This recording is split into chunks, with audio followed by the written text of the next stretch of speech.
$858 billion.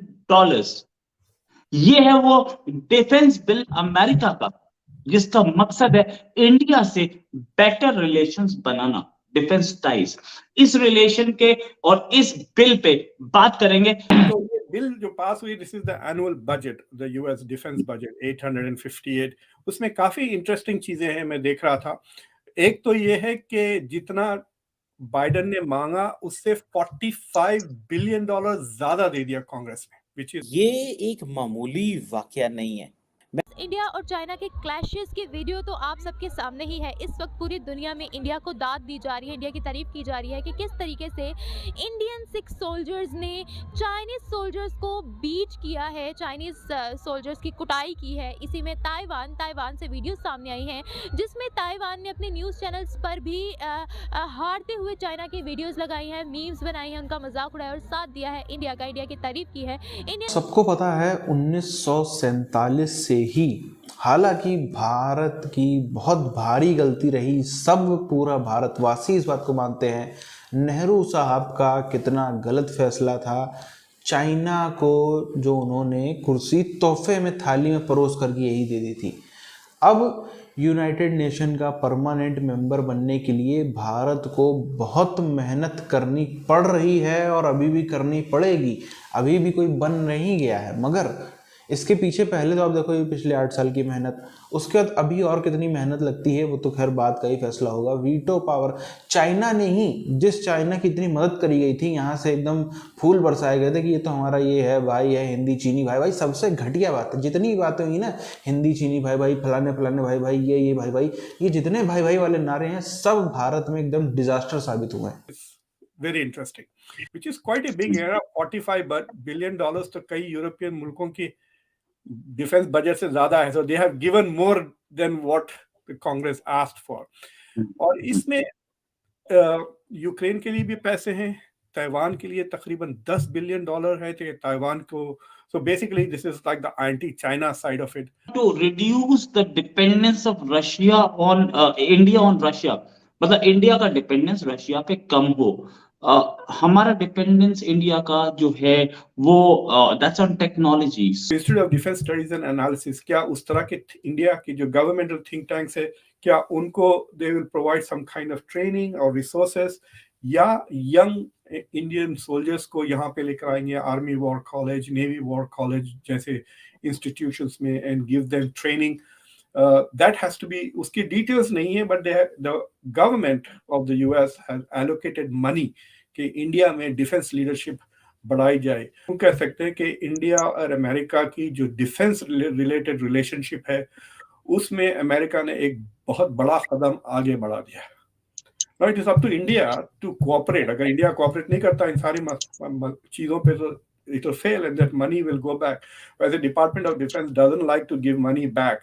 तो मुझे लगता है कि अगर दूसरे चीजें ना भी हुए तो इंडिया शुड डिमांड कि भाई ये बजट खत्म होने से पहले हमको कुछ ड्रोन्स तो दे दे advance. India has to kind of thing, एक तो रशियन एयर जेट्स, मिग्स वगैरह जो फ्लाई करते हैं, दूसरा अभी इंडिया ने रिसेंटली S-400 भी ऑर्डर किए, तकरीबन $6.5 या $8.5 बिलियन के, जो डिलीवरी अभी चंद महीने पहले हुई है। So S-400s have a very good track record, but Air Force का we don't know. तो I am not very sure कि F-35 की टेक्नोलॉजी इंडिया को अभी देंगे वो। इट्स नॉट इजी, आपके पायलट्स को डिफरेंट ट्रेनिंग करना पड़ेगा। They will have to go and learn how to fly these things, and then you will have to have different ground control, air control. उस transition 10-15 साल लगेगा। Madam अगर आप whole चीज़ सोचे ना, तो चाइनीज़ ने हमें न्यूक्लियर वेपन की जो टेक्नोलॉजी प्रोवाइड की थी। सेकेंडली, ये जो हमारे जेट बन रहे हैं, जो ये फ्लाइंग जेट है, इनमें भी टेक्नोलॉजी चाइना प्रोवाइड कर रहा है। वो सीखनी हमने है, उन्होंने थोड़ी सिखानी है। और दूसरी बात, वो देखें एक मुल्क छोड़ के दूसरे मुल्क में आते हैं, यहाँ पे स्टे करते हैं, वो इसी जद्दोजहद में आते हैं कि हम उनको देख के उनको कॉपी करें। अभी ये थोड़ी है कि वो हमें खुद ही आके स्टैंडर्ड तो बनाया, लेकिन उन्होंने हमें टेक्नोलॉजी भी प्रोवाइड की हमें, जिसकी वजह से जो हमारे F-16 है वो मॉडिफाई किए गए, और जो हमारे न्यूक्लियर वेपन है इनमें भी मॉडिफिकेशन इनकी वजह से ही हुई है। ये एक दहशत ही बनाई हुई है उन्होंने कि जैसे पिछले लास्ट टाइम एक वाकया हुआ था, उसमें क्या हुआ था कि चाइना जो है वो इंडिया में एंटर हो गया था, लेकिन अब वो जो है ना वो उस चीज़ का बदला मेरे ख्याल में जो वो चाइना से ले रहे हैं। तो मेरे ख्याल यही एक वजूहत है। अगर किसी के घर कोई ज़बरदस्ती घुस जाए तो फिर अगला तो जाहिर बात है छोड़ेगा तो नहीं उसे। इंडिया मुसलसल खासकर ये जो हुकूमत आई है जब से नरेंद्र मोदी की, उस पर मुसलसल एक कोशिश कर रही आ रहा है कि हालात ख़राब होते जाएं। कभी वो पाकिस्तान की तरफ से आ रहा है, कभी वो चाइना की तरफ से आ रहा है। तो इससे मेरा ख्याल है अमन अगर नहीं रहेगा तो कोई भी मुल्क के लिए बेहतर नहीं है। तो हम लोग तो ये नहीं चाहेंगे कि बेशक इंडिया, हमारा इस रीजन में पहले 20 साल अफगानिस्तान की वॉर रही है। देखें ये दहशतगर्दी ये चीज़ें हमने ही कंट्रोल करनी है। अब कोई एक दूसरी पूछता मैं आपको बताता हूँ, पता क्या है बात यह है मैडम कि हर मुल्क में अब दहशतगर्दी चल रही है। लाजमी नहीं है कि पाकिस्तान में दहशतगर्दी चल रही है, हर मुल्क में इंतशार फैला जा रहा है। तो दूसरी वजह यह है कि ठीक है उन्होंने अपनी यानी हमारे भी कोई मुसलमान भाई होंगे उन पर अटैक होगा तो हम उन्हें पैगाम दें। ये बात गलत है, कोई बीट नहीं किया। ये point two point official news है। मेरी बात सुने, ऑफिशियल न्यूज़ में देखता हूँ पॉइंट टू पॉइंट इनकी वार चलती है।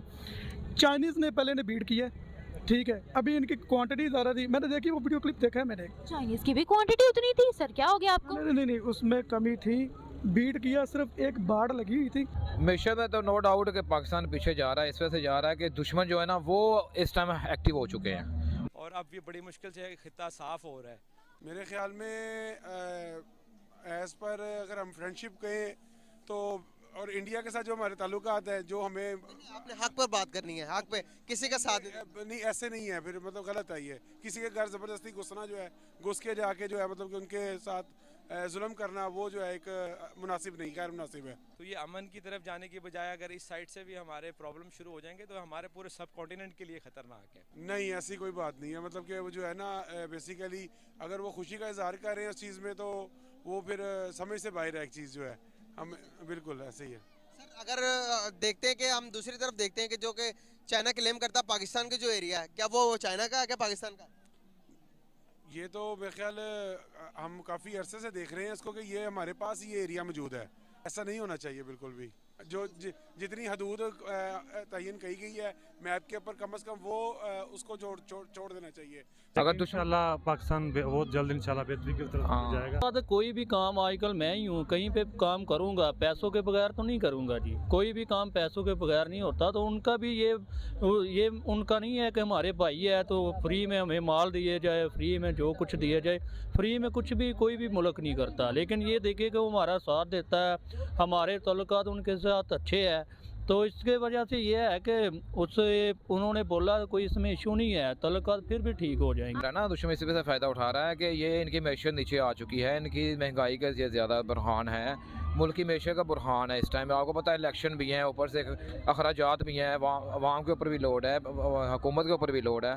तो वो कहाँ जाएगा सारा? तो खैर समय बदल गया, इतना सब कुछ बदल गया। एक टाइम जब था जब बहुत आसान मौका था भारत के पास में, अगर उस समय थोड़ा सही फैसले ले लिए गए होते तो आज कितना बेहतर रिजल्ट उसके दिख रहे होते, ये हम सब समझ सकते हैं। बहरहाल कोई बात नहीं, अब इतिहास को बदला जा नहीं सकता। इतिहास में तो सिर्फ इतिहास से सीखा जा सकता है और इतिहास में जिसने गलती करी उसको उसकी गलती दिखाई जा सकती है, उसको गलती बताई जा सकती है। हाँ ये गलत था फैसला, साफ साफ बोलना भी चाहिए।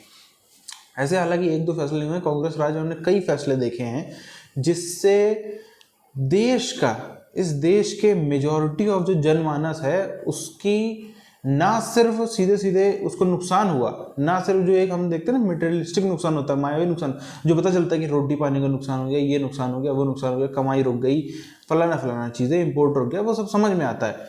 एक इमोशनली डैमेज भी करने का काम लंबे समय से होता आया है। वो पार्टी भी किसी पार्टी को दोष देने का नहीं, मतलब उससे भी पहले, भारत की आज़ादी से पहले से ही इमोशनल डैमेज का काम जो है ये तो खैर पिछले 1000 सालों से ही चल रहा है इस देश की बहुसंख्यक आबादी के साथ में, कि कैसे उनको जो है वो जलील कर दिया जाए अपने ही कल्चर के ऊपर, ये बहुत पहले से चल रहा है। बहरहाल जिस तरह से अब हम थोड़ा बहुत देख भी रहे हैं कि इस्लामिक कंट्रीज़, यूएई जैसी इस्लामिक कंट्रीज़ खुल करके भारत के साथ आ रहे हैं। चंद साल पहले ये वही थे जो कश्मीर का गाना गाते हुए हमें नजर आते थे। चंद साल पीछे हम जाएंगे तो हमें पता चलता था, जैसे यूएई की अगर हम बात करें, आज दुबई में भारतीयों का, और भारतीयों की अगर बात करिए तो विशेष तौर पर सनातनियों को बहुत भारी इस समय वहाँ पर स्टेक है उनकी इकोनॉमी में। बहुत बड़ी बड़ी कुर्सियों पर भारतीय बैठे हुए हैं, बहुत बड़ा ऐसा हिस्सा है उनकी इकोनॉमी का जो कंट्रोल करते हैं वहाँ पर भारतीय मतलब आप सब समझ रहे किसकी बात हो रही। तो वहाँ पे ऐसे देशों की मजबूरी बन जाता है कि वो नुकसान तो नहीं कर सकते। अब जैसे इन कंट्रीज़ का, सारे अरब कंट्रीज़ का ये है कि हमको नागरिकता नहीं देनी किसी को नागरिकता नहीं देंगे, चाहे वो मुसलमान ही हो किसी और देश का या कोई भी हो, किसी को नागरिकता नहीं देनी। तो नागरिकता तो वैसे भी दे भी नहीं रहे, मगर उनको पता है कि जिस तरीके से दुनिया में आज इतने और सिटीज़ बस रहे हैं, दुबई आज माना कि दुनिया का सबसे best of the best cities में से एक है, मगर एकदम से अगर जो और जैसे नियम बन रहा है सऊदी अरेबिया में, अन्य प्रोजेक्ट्स भी दुनिया भर में चल रहे हैं, भारत में भी कुछ ऐसे ग्रीन बेल्ट प्रोजेक्ट्स हैं जिन पे भी काम चल रहा है। जैसे जो ढोलेरा है गुजरात में, गिफ्ट सिटी, कभी आंध्र प्रदेश में बन रहा था, अब तो खैर उसकी बात करना हुए भी अच्छा नहीं लगता है। बहुत बड़ा प्रोजेक्ट था, बनता तो भारत के लिए बहुत अच्छा होता, सिर्फ आंध्र प्रदेश के लिए तो अच्छा होता ही होता, मगर भारत का भी उससे विश्व भर में नाम होता।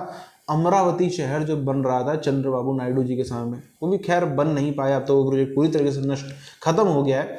और जब तक उनकी सरकार दोबारा आती नहीं तब तक लग भी नहीं रहा है किस तरीके से ये प्रोजेक्ट चालू होने वाला है।